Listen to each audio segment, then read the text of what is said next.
이 시간 창세기 18장 17절에서 19절 말씀을 통해서 숨기겠느냐라는 제목으로 함께 은혜를 나누겠습니다. 우리는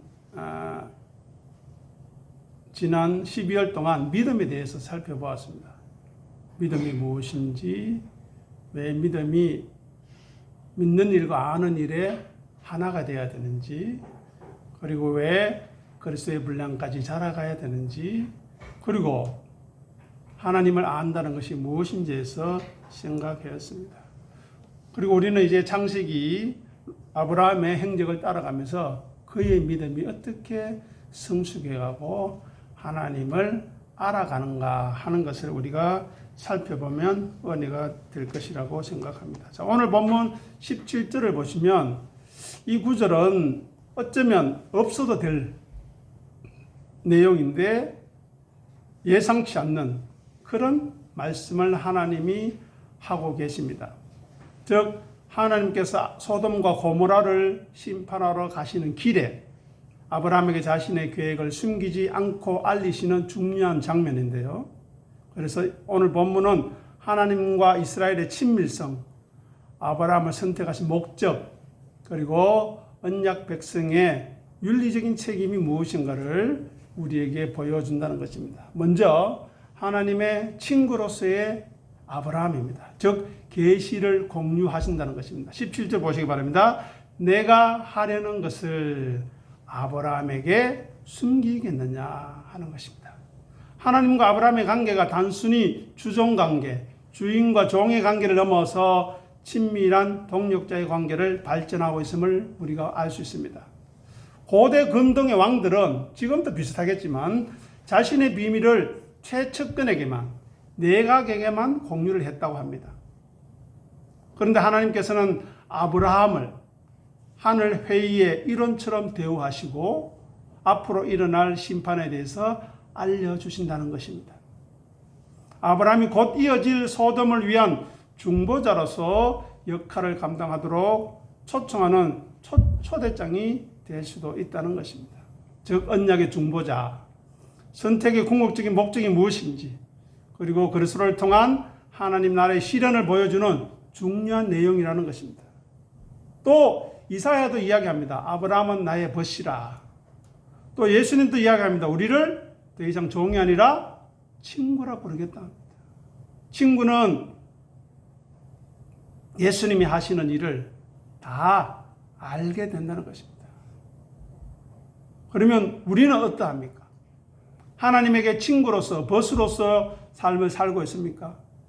하나님이 우리에게 모든 말씀을 다 일러주시고 알려주십니까? 또 그 일러주시는 말씀을 귀 기울여 듣고 받아들이고 이해하고 순종하고 있습니까? 어떻습니까? 그것을 오늘 본문을 통해서 생각해야 합니다. 두 번째로 중보자로서의 계시 공유입니다. 즉 선지자와 그리스도를 예표하는 모습이 나타나고 있습니다. 하나님께서 아브라함에게 심판의 비밀을, 소돔과 고모라에 대한 심판의 비밀을 숨기지 않으신 것은 아브라함을 장차 오실 참된 선지자, 중보자이신 예수님의 모형으로 세우시는 과정이라는 것입니다. 왜냐하면 아브라함은 하나님과 세상 사이에 하나님의 뜻을 미리 알게 되었다는 것입니다. 그러면 우리는 하나님의 뜻을 알고 있습니까? 우리 교회를 통한 하나님의 뜻, 우리 개인 한 사람 한 사람을 통한 하나님의 뜻을 알고 있는가 하는 것입니다. 또 알고자 힘쓰고 애쓰는가 하는 것입니다. 아니면 무관심하십니까? 무감각하십니까? 생각해야 합니다. 그런데 아브라함은 멸망할 자들을 위해 중보하는 위치에 서게 됩니다. 그리고 다음 주에 그 내용을 우리가 살펴보게 될 것입니다. 이것은 구속사 안에서 하나님 아버지의 뜻을 온전히 알고 이 땅에 계시하셨으며 죄인들을 위해서 중보하시는 예수 그리스도의 사역이 어떠한 것인가를 보여줍니다. 그리고 또한 오늘날 그리스도 안에 있는 교회가 세상의 심판을 미리 알고 깨어 있어야 하는 선지자적 사명이 있음을 우리에게 알려주는 것입니다. 베드로가 이야기하지 않습니까? 우리는 왕 같은 제사장이다. 정말 우리는 왕 같은 존재입니까? 군림하려고 하고 고집 피우려고 하고 내 생각을 남에게 강요하려고 했지 예수님처럼 섬기며 낮아지는 왕으로 서 있습니까? 아니면 제사장의 역할을 제대로 하고 있는가 하는 것입니다. 물어보아야 합니다. 그러면 제사장의 역할이 무엇인지, 왜 그래 해야 되는지, 또 그렇게 하지 않을 때 어떤 일이 일어나는지를 성경을 통해서 확인하고 확인해야 합니다. 그렇지 않으면 우리는 왕의 직분, 제사장의 직분을 유기하는 것입니다. 직무유기하는 것입니다. 그것은 큰 범죄입니다. 자, 요한복음 1장 18절 읽어보시면서 하나님께서 아브라함에게 구체적으로 나타내신 내용이 무엇인가를 상고 더 자세히 알아보겠습니다. 읽어보겠습니다.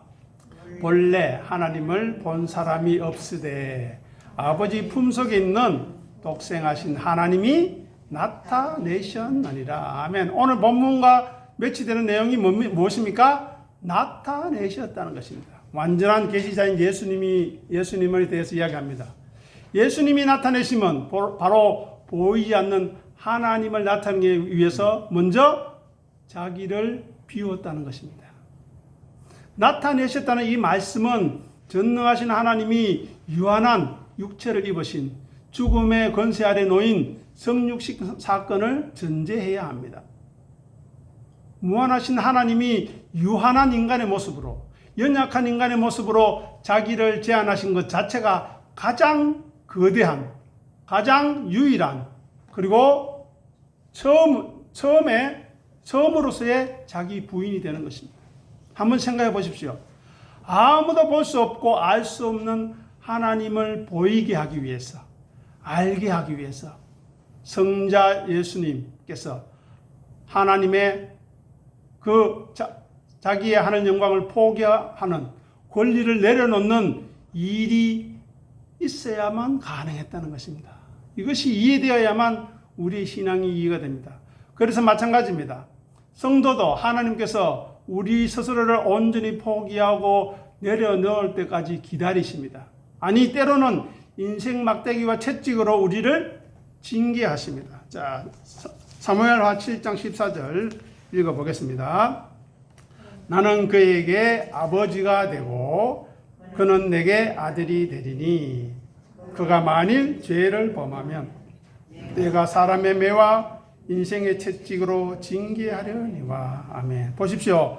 하나님이 우리 아버지고 우리가 그의 아들, 자녀인데 죄를 범한다면 어떻게 하신다고 합니까? 가만히 있겠다고요? 그냥 언제까지만 기다리겠다고요? 아니지요. 사람의 매와 인생 채찍으로 우리를 징계하신다. 힘들게 하시려고요? 괴롭게 하시려고? 아닙니다. 우리를 새롭게 하시려고, 죄에서 깨끗하게 하시려고, 즉 자기 고집과 자기 생각에서 벗어나게 하려고 그렇게 하시겠다는 것입니다. 그러니 우리가 기쁨으로 섬기는 것도 감사요. 또 혹 우리가 잘못하고 우리가 어리석어서 죄를 범함으로 하나님의 사람의 매와 인생의 채찍으로 징계받는 것도 복이요 은혜라는 것입니다. 자신의 영광을, 인간이 자기의 영광을 그대로 고수하게 되면, 아니 예수님이 자기의 영광을 나타내겠다고 고집부렸다면 어떻게 되겠습니까?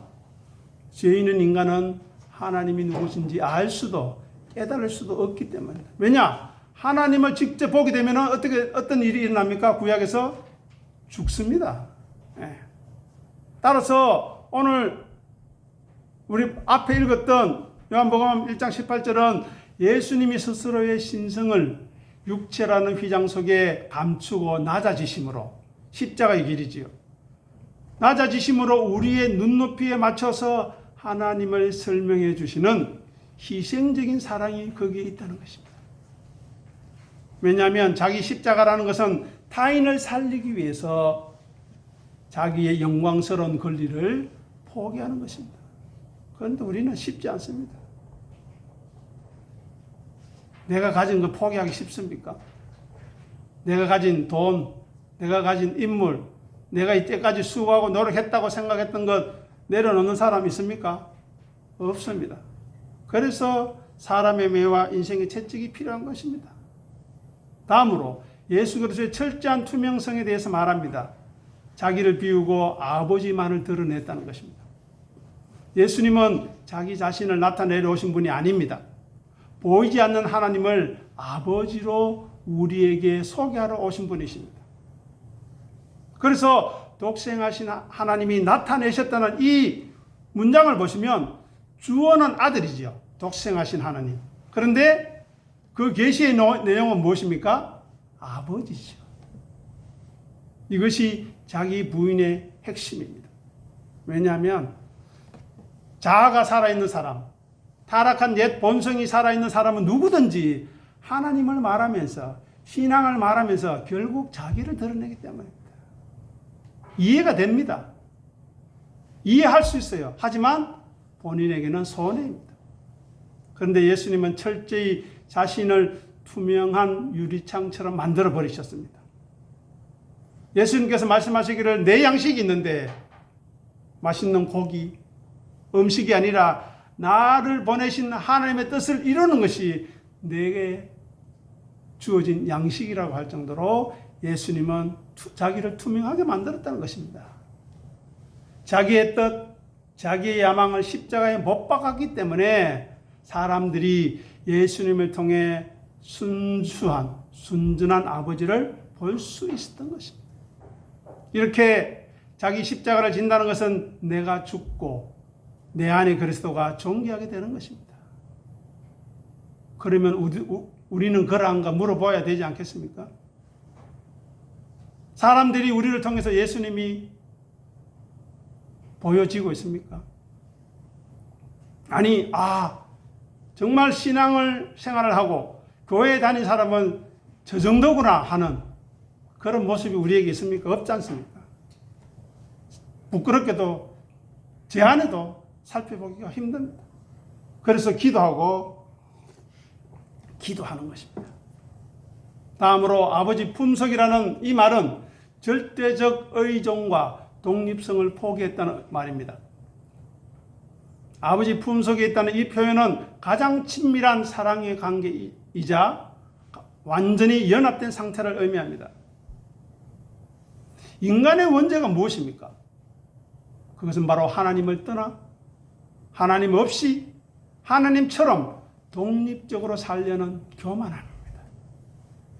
예배 없이 말씀 없이 나는 돈으로 산다. 내 힘으로 산다. 은혜 없어도 된다. 교회 안 나와도 뭐 별 문제 없던데 하루 이틀 안 나간다고 큰 일도 없던데 그것이 심판이라는 것을 모르기 때문에 큰 문제입니다. 말씀을 사모하는데도 아무 일 없어요. 내가 말씀 앞에 우리 스스로를 진실하게 내려놓지 못하는데도 아무 일 없어요. 부끄러운 줄 알아야 되는데 그 부끄러움이 우리에게 없는 것이 무감각한 것이 심판이라는 것입니다. 그러나 예수님은 하나님의 품속에 거하시면서 자기의 독립적인 자아를 온전히 부인하셨습니다. 품속이라는 것은 어린아이와 같이 전적으로 의존하는 상태를 말합니다. 그래서 자기 십자가를 진다는 것은 나 혼자 할 수 있다. 내가 할 거야. 나만 할 수 있다. 너는 안 돼라는 그 자기를 꺾는 것입니다. 그리고 아버지 하나님의 품에 안겨서 그분의 뜻에 우리의 생명을 맡기는 절대적인 의존 상태에 들어가는 것입니다. 우리는 100% 중에 지금 몇 프로 의존하고 있습니까? 1% 될까요? 그러니 우리는 더 경건의 훈련과 능력을 구비해 나가야 되는데 수고하고 애써야 되는데 악한 것들이 남자들은 자기밖에 모르고 돈밖에 모르고 또 돈 벌어나고 정신없게 만들어 놓고 또 요즘에는 즐기고 놀 것이 많아서 그런데 정신없이 만들어 놓고 여성도 마찬가지로 돈밖에 모르고 자기밖에 모르고 자식밖에 모르고 그렇게 만들어 놓아서 진리의 말씀이 들어갈 구석이 없다는 것입니다. 이 하나님을 의존하는 그 자기 부인이 없기 때문에 그렇습니다. 하지만 예수님은 하나님 품에 안겨서 그분의 뜻에 자기 생명을 맡기고 절대 의존의 상태에 들어갔고 그 의존이 있었기에 하나님을 온전히 계시할 수 있었다는 것입니다. 자, 요한복음 14장 10절 우리 광고란에 가셔서 좀 더 간단하게 살펴보겠습니다. 읽겠습니다. 내가 아버지 안에 거하고 아버지는 내 안에 계신 것을 네가 믿지 아니하느냐. 내가 너희에게 이르는 말은 스스로 하는 것이 아니라 아버지께서 내 안에 계셔서 그의 일을 하시는 것이라. 아멘. 이것이 진정한 통로가 아니겠습니까? 아버지가 내 안에 계시고 내가 아버지 안에 계신 것을 너희가 알지 못하느냐 묻는 것입니다. 우리에게도 묻습니다. 너희 안에 성령님이 하나님이 거하시는 성령의 하나님의 전인 줄 알지 못하느냐. 그런데 왜 무감각하나? 왜 말씀에 간절함이 없는가? 왜 예배를 사모하는 마음이 없는가? 우리에게 묻는 것입니다.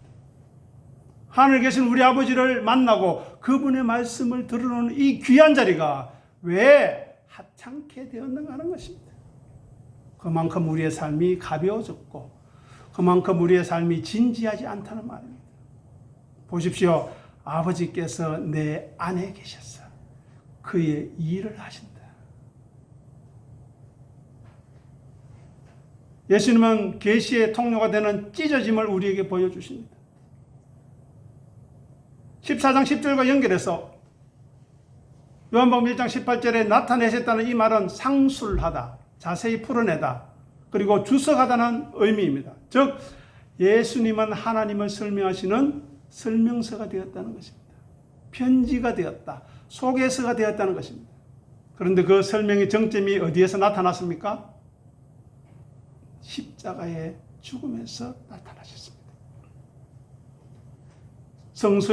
성전의 성소에 있는 휘장이 위에서 아래로 찢어질 때 지성소가 보였듯이 하나님을 상징하는 것이죠.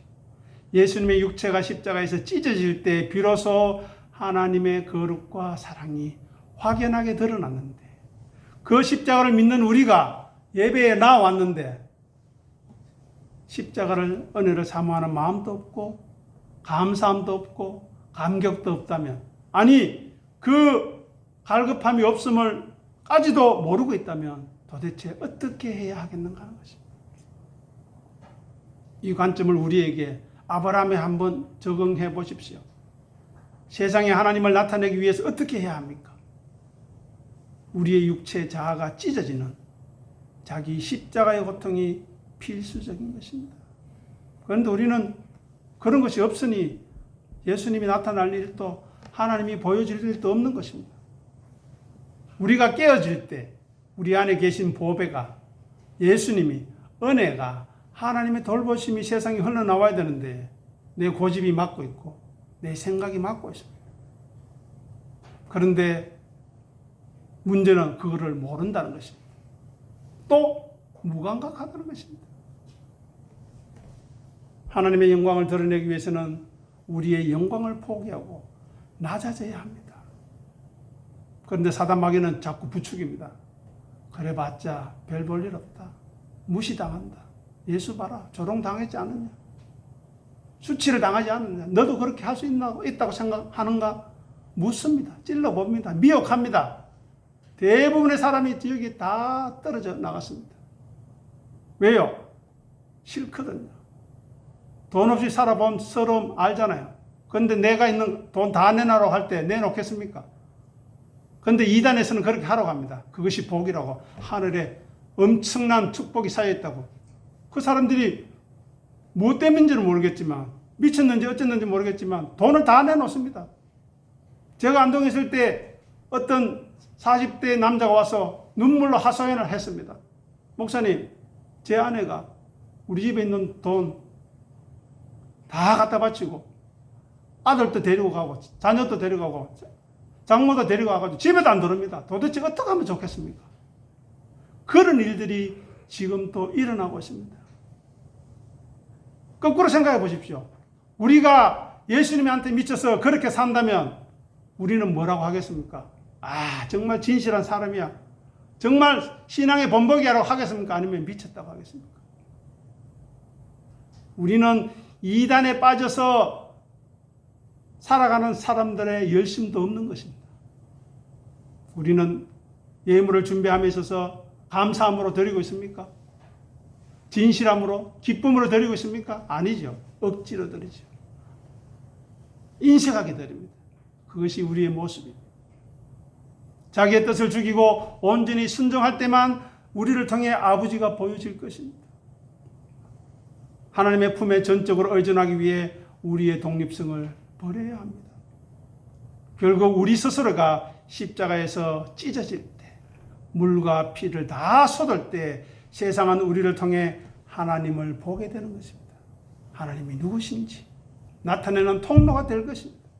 아브라함을 통해 그렇게 하셨고 예수 그리스도를 통해서 그렇게 하셨던 것처럼 우리를 통해서도 하나님을 보게 해야 합니다.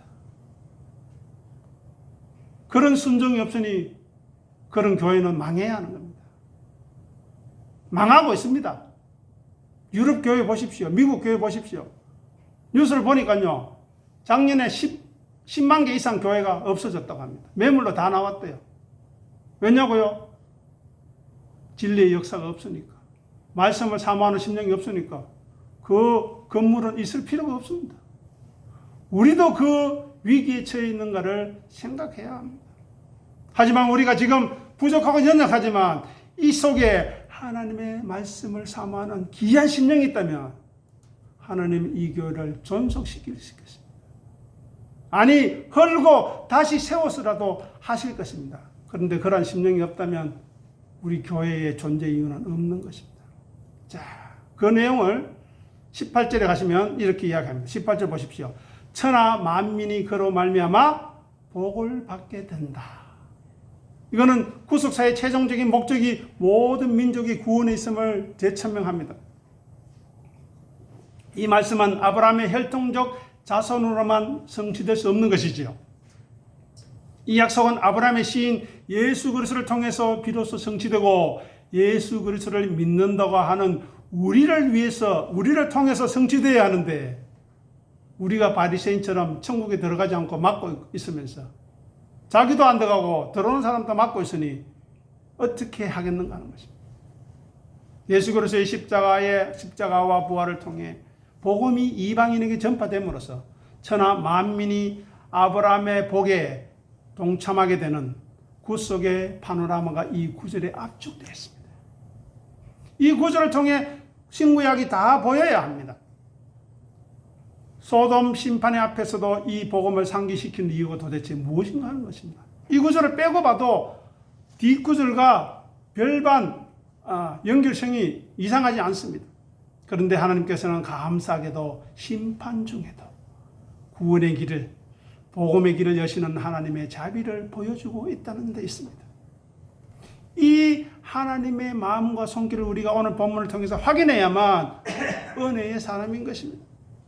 이것은 만민을 위한 복이 되기 위해서 자기 희생이 전제되어야 하는 것을 우리에게 말합니다.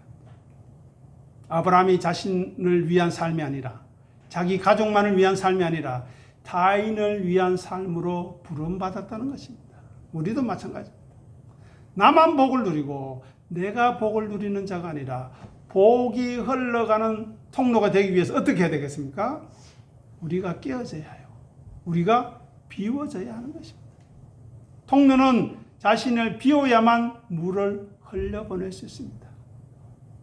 막고 있다면 나중에는 그 압력이 차고 차서 어떻게 될까요? 터져버리죠. 이도 저도 아니게 됩니다. 예수님께서는 세상의 생명을 위해서 자신의 살과 피를 내어주셨습니다. 아니 우리를 위해서 내어주셨습니다. 그것이 십자가 아닙니까?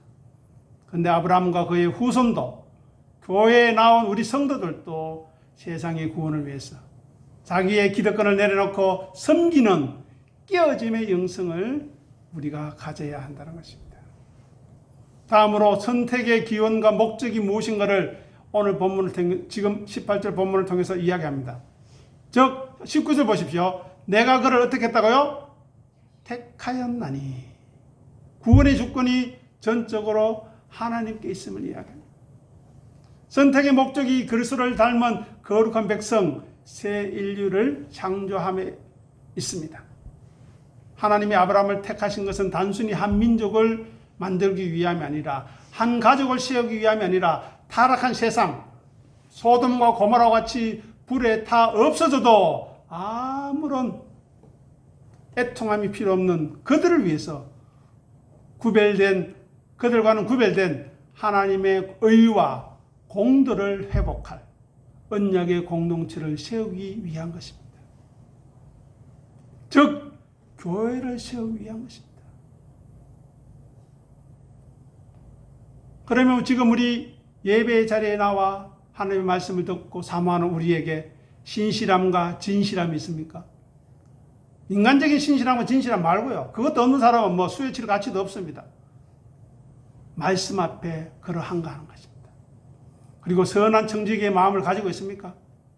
내 것이 아니라 나에게 맡겨진 것이니 어떻게 하면 교회를 위해서, 이웃을 위해서, 사회를 위해서 내가 가진 거 쓸 수 있을까 고민하십니까? 우리는 안 합니다. 내 거 쓸 거 바쁜데 남 신경 쓸 일이 없죠. 그러니 우리는 하나님의 사람, 믿음의 사람으로 하나님의 앞에 옳다 인정함 받기가 어려운 사실입니다. 그것을 먼저 알아야 합니다. 고백하고 회개해야 합니다. 돌이키고 비워야 채워지는데 하지 않으니까, 기회를 주고 은혜를 줘도 하지 않으니까 자꾸 가난해지고 유출병 걸린 여인처럼 피가 조금씩 새어나와서 나중에 바짝 말라 죽는 것입니다. 구약에서 실패한 이스라엘을 생각해 보십시오. 그들은 사명을 감당하지 못했습니다. 자기 멋대로 살아갔습니다. 자기 하고 싶은 대로 살아갔습니다. 그 결과는 신구약 중간기의 400년 흑암의 시대가 그들의 삶이 어땠는가 잘 보여줍니다. 하지만 신약에서 예수님께서 빛으로 이 땅에 오셔서 십자가로 하나님의 의와 공도를 완벽하게 성취하셨고, 이제 진리의 성령님을 통해 교회가 그 도를 행할 수 있는 능력을 부여받았는데, 교회가 유출병에 걸렸어. 중풍에 걸렸어. 손도 못 쓰고 있습니다. 일어나지도 못합니다. 어떡하겠습니까? 그저 우리의 현실만 비관하시겠습니까? 언제까지 자고 계시려고 하십니까? 깨어야 합니다. 다음으로 언약 전수의 사명을 생각하게 합니다. 보십시오. 그 자식과, 19절 보십시오. 그 자식과 건속에게 명하여 뭐 하게 한다고요? 지키게 한다. 네. 택하여 나니 아브라함에게 대하여 한 말을 내가 이루려 한다. 구속사가 단절되지 않고 언약의 대물림을 통해서 지속되는 것을 이야기합니다. 이것은 단순히 가정교육 잘 시켜서 자식들 교회에 잘 나오라고 훈계하는 차원이 아닙니다. 하나님의 나라는 무력이나 혈통이 아니라 말씀의 전수, 말씀의 교제, 하나님의 도가 무엇인지, 하나님이 누구신지, 예수 그리스도를 섬기고 따른 것이 무엇인지, 자기를 부인하고 자기 십자가를 지는 능력이 무엇인지, 자기를 비우고 낮추는 은혜가 무엇인지를 자기 삶의 순종을 통해 조금씩 확장되는 원리입니다. 구속사적으로 볼 때 예수님께서 제자들을 양육하시고, 우리가 잘 아는 마태복음 28장 20절에서 이야기하지요. 내가 너에게 분부한 모든 것을 어떻게 해요? 가르쳐 지키게 하라. 그런데 가르쳐야 할 사람이 모르는데 어떻게 가르칩니까? 가르쳐야 할 사람이 모르는데 어떻게 지키겠습니까? 우리는 빨리 깨어야 합니다. 자각해야 합니다. 이제 아브라함에게 주어진 이 축복이 단순한 윤리적인 명령을 넘어서 자기를 희생하는 제자도의 의미가 있는지 잠깐 살펴보고 마무리하겠습니다. 오늘 본문은 나의 길을 버리고 여호와의 도를 따르는 자기 부인을 확인할 수 있습니다. 19절에서 보듯이 아브라함을 선택하신 목적은 여호와의 도를 지키게 하겠다고 말씀하십니다. 그죠? 지킨다의 표시를 해 놓으십시오. 지킨다. 지키게 하겠다는 것입니다. 타락한 인간의 본성은 각기 제 길로 가기를 원합니다. 그죠? 자, 그 내용을 살펴보겠습니다. 이사야 53장 6절 광고란을 통해서 읽어보겠습니다.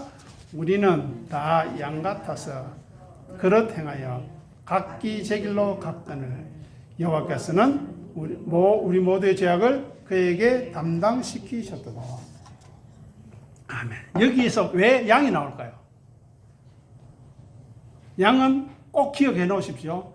양은 지극히 심한 근시랍니다. 근시. 그래서 가까이 있는 것만 보지 멀리 있는 것은 안 보입니다. 10m 앞에 있는 늑대가 있어도 모른답니다. 그래서 양은 목자의 음성, 목자가 인도하는 그 딸랑랑거리는 소리, 그것만 보고 따라가는 동물이 양인데 목자가 없으니 보이지도 않으니 어떻게 합니까? 그릇 행하게 되고 그 다음에 어떻게 된다고요? 각기 제 길로 갑니다. 당연한 겁니다. 말씀을 모르고 예배의 가치를 모르고 살아가게 되면 자기 멋대로 살아가는 당연해요. 욕하지 마십시오. 비난하지 마십시오. 불쌍히 여기십시오. 소돔과 고모라가 멸망한 이유가 무엇입니까? 그들이 자기의 욕망과 쾌락을 따르는 그 길을 따라갔기 때문이 아닙니까? 그런데 우리도 그 길을 따라가고 있으면서 나는 괜찮겠거니 이야기하는 것입니다. 그것은 손해보는 삶입니다. 우리가 로마서를 통해서 묵상했지요. 심판대에 우리는 설 것이고 하나님께 우리가 행한 일을 짓고 바로 고백해야 된다고 이야기합니다.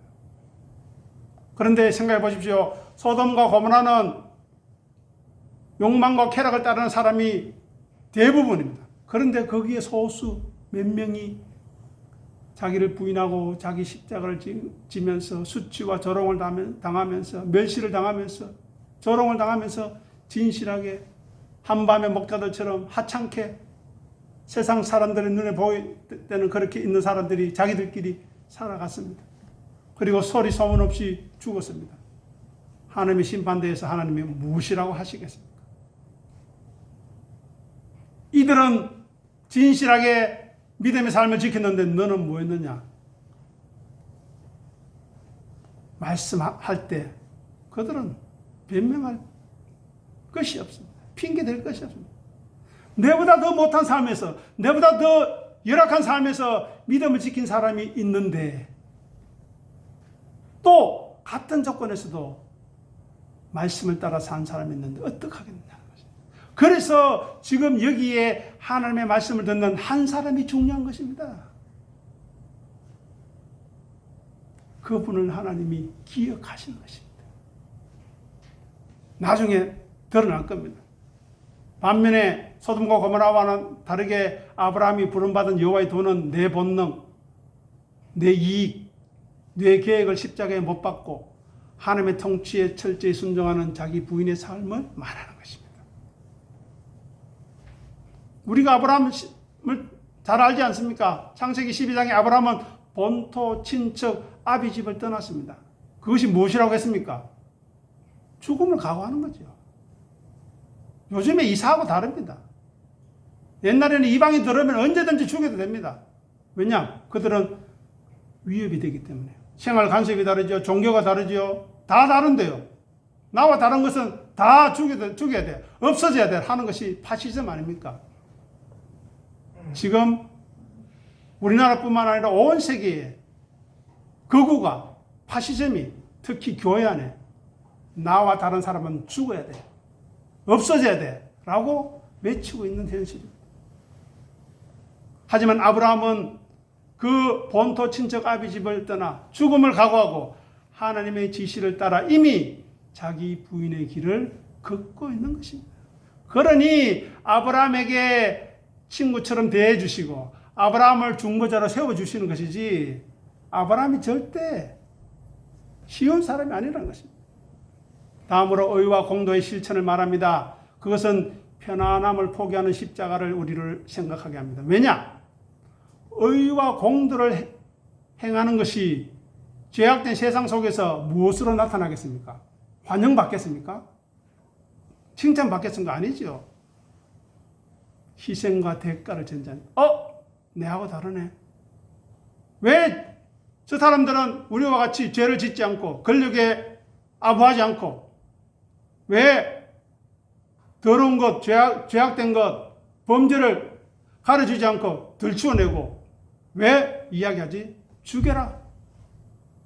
그것이 바로 바리새인과 율법학자와 서기관과 제사장들이 예수님을 향해 한 말입니다. 죽여라. 저것만 죽이면 우리가 하나님의 사람인 것이 온전하게 드러날 것이고 우리 안에 있는 죄가 숨겨질 거라는 것입니다. 얼마나 무서운 일입니까? 그런데 그 일이 지금 여기서도 일어나고 있다는 것입니다. 해 아래 새 것이 없습니다. 의와 공도를 행하는 것은 세상의 흐름에 소돔의 삶의 방식을 거스르는 일이기 때문입니다. 그죠? 나중에 19장, 18장 가서 한번 살펴보겠습니다. 그들이 얼마나 타락했는지 19장에 미리 가서 보셔도 됩니다.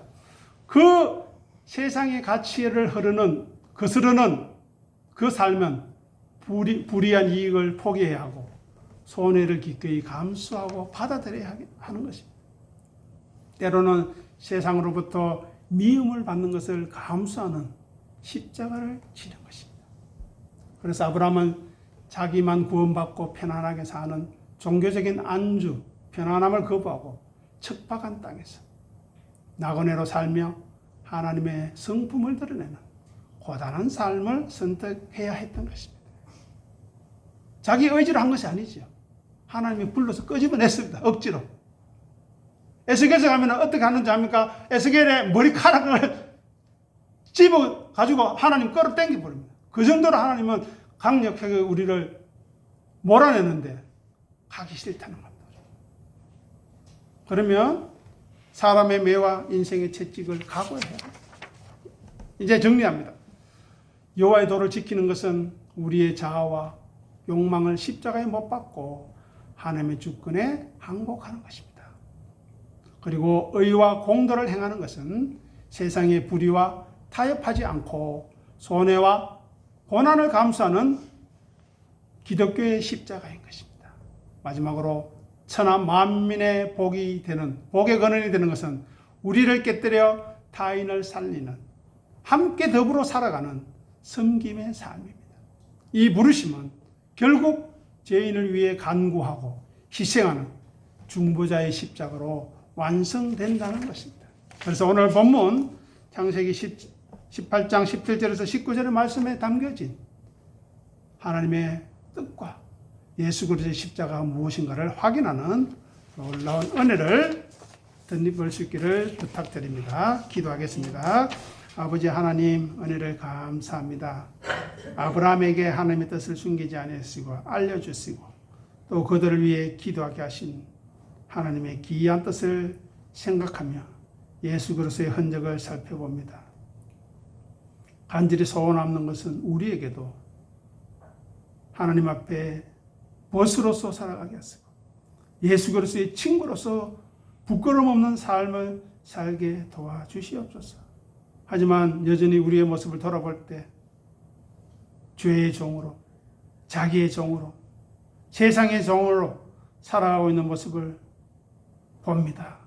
우리를 불쌍히 여기시고 가슴을 치며 회개하고 죽게 돌아오는 귀한 믿음의 역사가 올해 가운데 남은 우리의 삶 가운데 있게 도와주시옵소서. 감사하며 우리 주님 예수 이름으로 간절히 기도드립니다. 아멘.